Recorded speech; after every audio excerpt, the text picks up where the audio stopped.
जय हिंद दोस्तों। आज हम लोग जो है क्लास 12 केमिस्ट्री का ये जो है कि नेक्स्ट टॉपिक पढ़ेंगे रासायनिक बलगतकी में।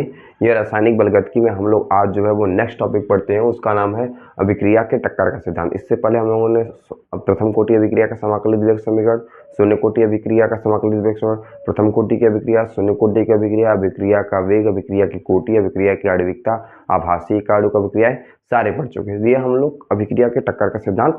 इसके बाद एक और हेडिंग है सक्रियण ऊर्जा, ठीक है। उसके बाद आर्हेनियस का समीकरण, उसको हम लोग पढ़ लेंगे तो हमारा चैप्टर खत्म हो जाएगा। तो आज हम लोग पढ़ते हैं अभिक्रिया के टक्कर का सिद्धांत। ये बेसिकली दिया गया था कि अभिक्रिया होती कैसी है, कैसे अभिक्रियाएं जो है कि होती है, कैसे अभिकारक से उत्पाद बनता है, कैसे उत्पाद अभिकारक से उत्पाद बनता है। तो इसके लिए इसमें सबसे पहला ये टक्कर का हमारा सिद्धांत ये बात कहता है कि दो अभिक्रिया होने के लिए दो अभिकारक अणुओं के मध्य क्या होना जरूरी है, टकराना। क्योंकि दो अणु आपस में जब टक्कर मारते हैं तब उनमें क्या होते हैं। लेकिन ये दूसरा बात कहता है कि जो सभी टक्करों के फलस्वरूप अभिक्रिया नहीं होगी, जिन टक्करों के फलस्वरूप अभिक्रिया होती है उसे हम लोग क्या कहते हैं, प्रभावी टक्कर कहते हैं। जैसे दो टक्कर मार रहे हैं तो सब टक्कर के फलस्वरूप अभिक्रिया नहीं होगी, जिन टक्कर के फलस्वरूप अभिक्रिया होती है। आप देखे होंगे जैसे जनरली केस में आप किसी को जाते हुए तो हल्का सा अगर टक्कर लग जाता है तो कहते कह रहे चलो हो गया। लेकिन अगर बहुत तेज आपस में टक्कर हो जाता तो हम लोग कहते कह रहे तो बहुत ज्यादा टक्कर हो गया, तो वहां पर लड़ाई झगड़े होते हैं आम दिनों। ऐसे अभिक्रिया भी करती है, हमारी अभिक्रिया भी इसी प्रकार चलती है। अगर बहुत तेज टक्कर होगा तब जाकर के फिर अभिकारक से उत्पाद बनेगा, ऐसे नॉर्मल टक्कर में उत्पाद में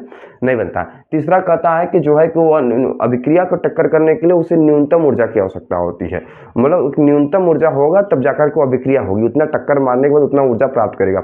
उसी ऊर्जा को होता है दहलीज। दहलीज मतलब एक तल होता है, जैसे कि आप दरवाजे के बाहर जब आते हैं, बाहर होते हैं दरवाजे के ऊपर उस साइड होते हैं तो बाहर होते हैं, दरवाजे के इस साइड होते हैं अंदर। तो दरवाजा जो है जहाँ लगा हुआ उसे दहलीज बोलते हैं आम भाषा से, ठीक है, दहलीज। ऐसे वो दहलीज तल तक जब तक पार नहीं करेगी ये अभिक्रिया, ये जैसे हमने इसका चित्र बनाया है, ये दहलीज तल तक पार नहीं करेगी तब से अभिकारक से उत्पादित, यहाँ तक अभिकारक रहेगा। जैसे ये दहलीज तल पार करेगा तो ये उत्पाद बन जाएगा।